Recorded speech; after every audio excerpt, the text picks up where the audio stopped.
5 seconds to go. Sir, I now come to the activities of oil exploration. Our aim ultimately is a complete stoppage of import of crude oil. With a view to do it, we are now intensively carrying on oil exploration both offshore and onshore in the country. The activities of offshore explorations are increasing and there are very good prospects of getting oil. Next year, we hope that production from the offshore will be something between 1 million and 2 million tons of oil. By the middle of the next year or by the third quarter of the next year, our production of crude oil from the onshore areas is also likely to increase by about 1 to 2 million tons.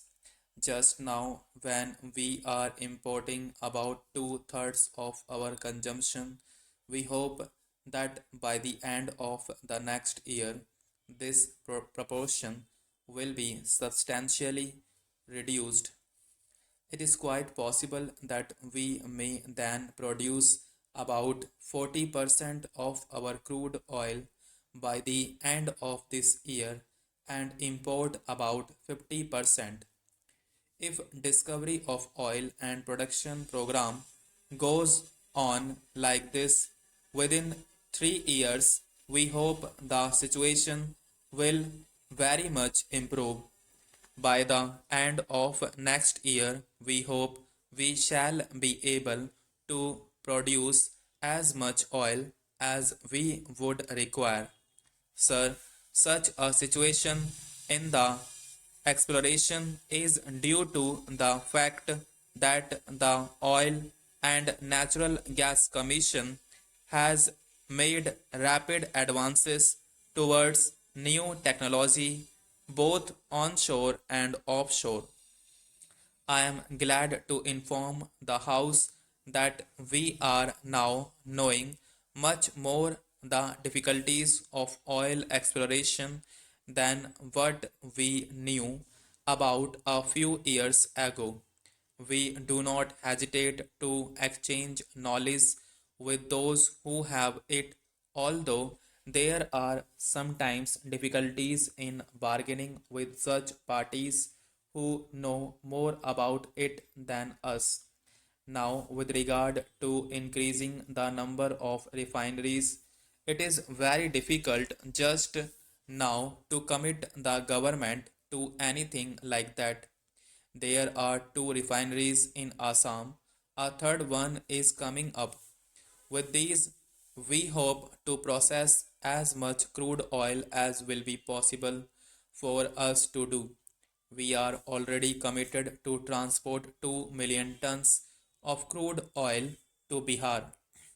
There is one more point which was raised by my honorable friend.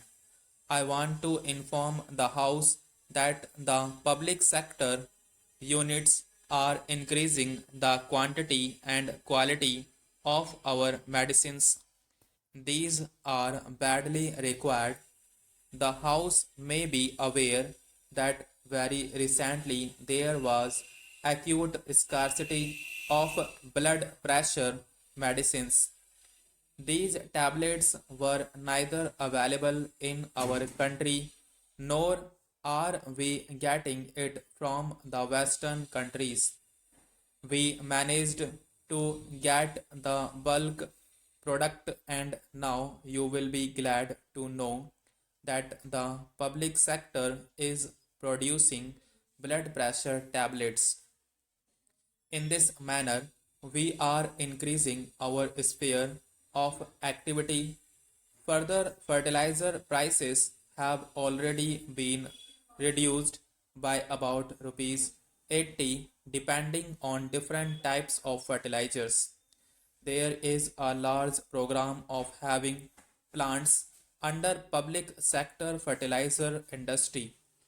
With the discovery of oil and gas in Bombay High and elsewhere, the position of fertilizer production in public sector has eased.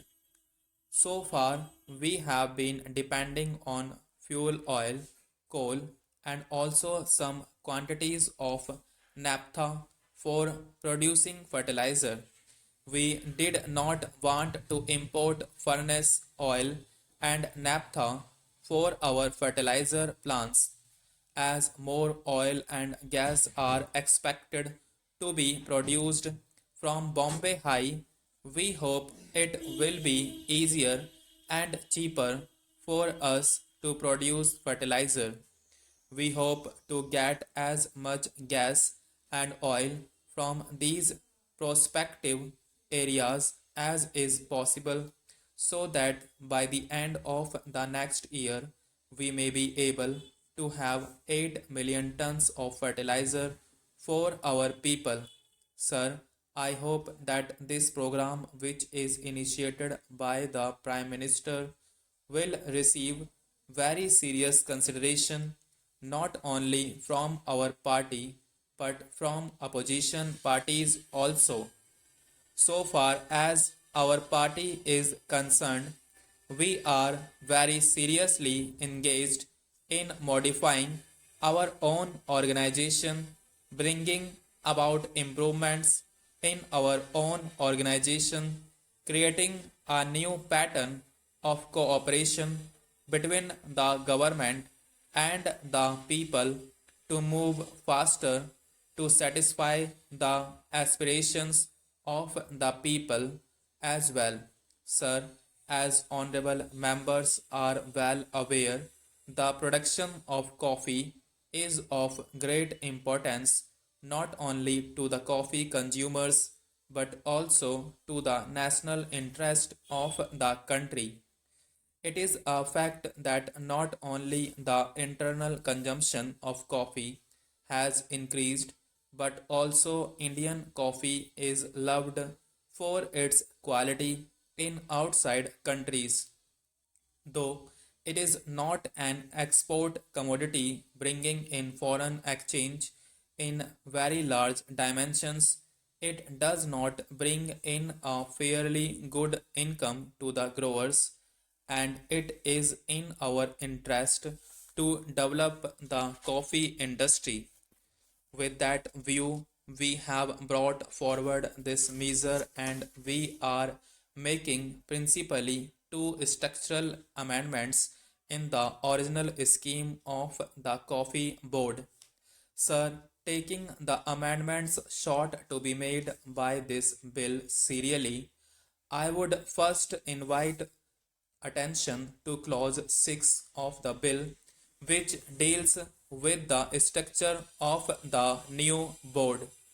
There is also the provision for the appointment of a chairman of the board by the government. This has been the subject matter of some controversy, as honorable members are quite aware, and I would like to deal with that matter quite briefly. I shall also be happy to give my reactions to such observations as may be made during the course of the debate.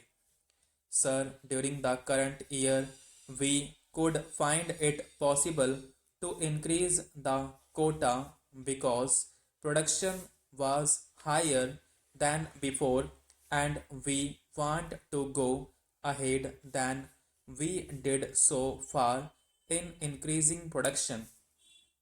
If production increases, we might be able to do it, and we would be very happy to give as great a quota as possible because it naturally helps the industry. But we have to look after the internal consumer also. Therefore, sir, we cannot neglect the interests of the internal consumer.